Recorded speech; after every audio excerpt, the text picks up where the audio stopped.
Alright, what's going on YouTube? Welcome back to the channel. We're back again with another video. As you guys can see, my bike here.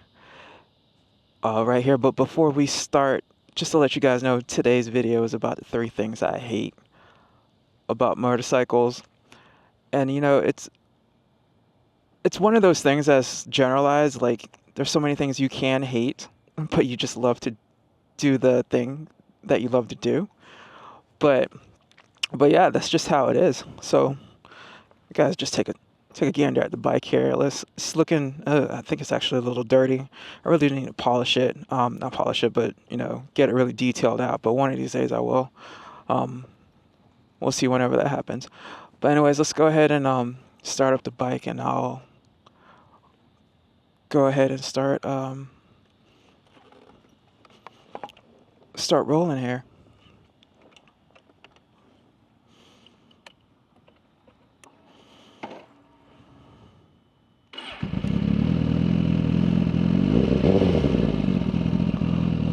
It's kind of a weak start, but hey, it's a start. I just stopped riding, so let's change this in another direction. There we go. But anyways, before I start to take off, it's probably a perfect time to come up talk to you guys about the first thing that I hate about motorcycles right about now, is that you really can't carry anything. This is more so towards like the custom-built cruisers without storage, the street bikes like what I got that don't have storage and stuff like that. Like, you know, a lot of you guys do know, and if some of the people who's looking to get into motorcycles, you know, if we go anywhere, it's generally a backpack that we have to take with us. If we do have to pick up anything on the way, if we're running around doing some errands, some small stuff that we can get, we could put them in a backpack. But you know, in Florida, I did the backpack thing one time on a 2-hour trip to Gainesville.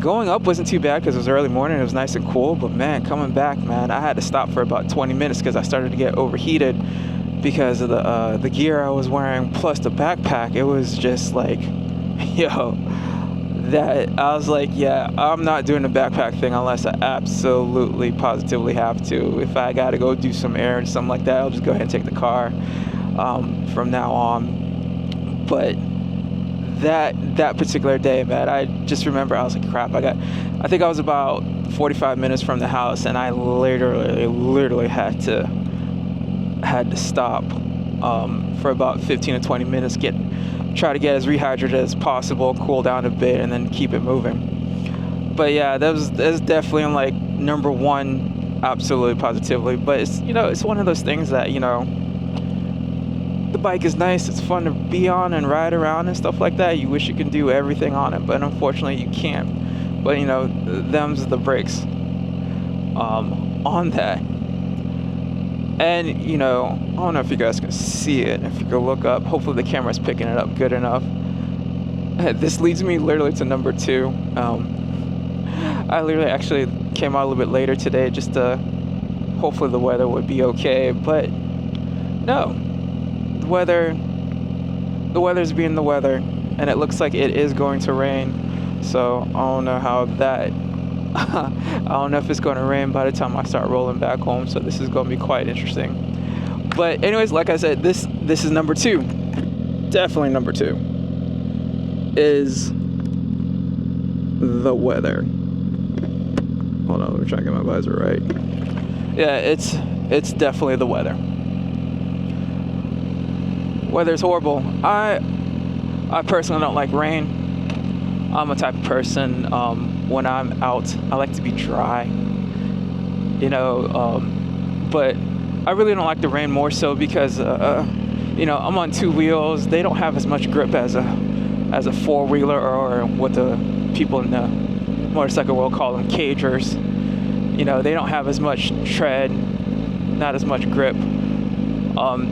And I don't know if a lot of you guys know this or not, but the most dangerous time to ride is at the beginning of the rain. Because once water starts to hit the pavement, gets bubbled up, all the oils, dust, anything that's on the ground is going to come up to the surface, and that's when you have your most accidents. Because if you ever pass by an accident and it's like really downpouring and stuff like that, that accident most likely happened right at the start of the rain, because that's when it's the most slick. So yeah, I really do hate the rain. Cold weather, it's fun and not fun at the same time. It's one of those things that's like, oh wow, it's nice and cool out, and you start riding and the next thing you know, your hands are completely numb. You know, so that too can be dangerous. So like wearing the proper gear, the proper gloves for winter riding is very important, and also keeping your feet insulated, because your feet can get super cold also. So it's not left the best out, but yeah, fortunately enough, I do live in Florida, so this thing they call snow, we might see it once every 25 years. I'm in Central Florida, so we'll probably see it once every 75 years, so it's not that big of a deal for me. So I won't see snow. And if there was snow, wouldn't even ride in it. You're asking for trouble. Anybody who's watching who's up north, who's an up north rider, please do comment down below and share your experience, because like I'm pretty sure there's a bunch of northern people that are watching my videos, and they would love to, you know, just to get an idea on like when you ride, how you ride, is it an everyday thing and whatnot. Yo, that stupid car rolled up fast on me when I was coming back to that light. Yeah, and you don't even come up to the line. Yeah, you're just asking for trouble. Oh no, luckily this is a timer light. But anyways, totally got sidetracked. But yeah, I think that's it for number 2. Weather, rain, cold. You know, it sucks. It can get actually too cold in Florida when you can't ride, because you won't be able to feel anything. But hey, that's okay. But anyways, this comes to my number 3.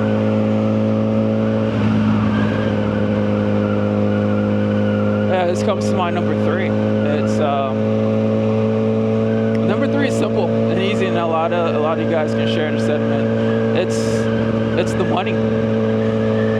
Yo, bikes. Most bikes you can buy on the cheap, but they're expensive to maintain and expensive to upgrade. Like I've only done 2. Is it 2? Yeah, I've only done 2 major things to the bike, and it was install a full exhaust. Yeah, it's to install a full exhaust and a Dyno Tuned. Like the Dyno Tuned was almost $600. And oh snap! Oh, that was a police. Oh, that's awesome. But the full exhaust system install, Dyno Tuned. Between putting in the install, the exhaust, I think it was about $1,700. You know, luckily I budgeted for all that. You know, it's not that big of a deal. But for people who are on a budget but love to ride and stuff like that, like on a strict budget and love to ride, you know, every little penny, you know, it can't hurt you. It can't hurt you. But yeah, even I hate it, the money. Like there's a couple of things I want to do. It's probably gonna cost about it's definitely gonna cost close to $6,000. And then the extra stuff I want to do is probably gonna cost maybe another $2 or $3 grand. So yeah, I'm looking at almost an extra $8 grand on top of the bike, which I am still making payments on easily. Just to let you guys know, so it's not like if I'm just living paycheck to paycheck. So,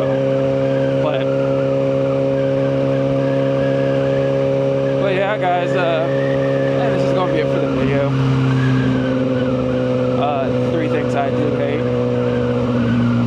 If you guys like this video, make sure to give a like, give a thumbs up. If any new people out there who like what they see and like what they heard, make sure to go ahead and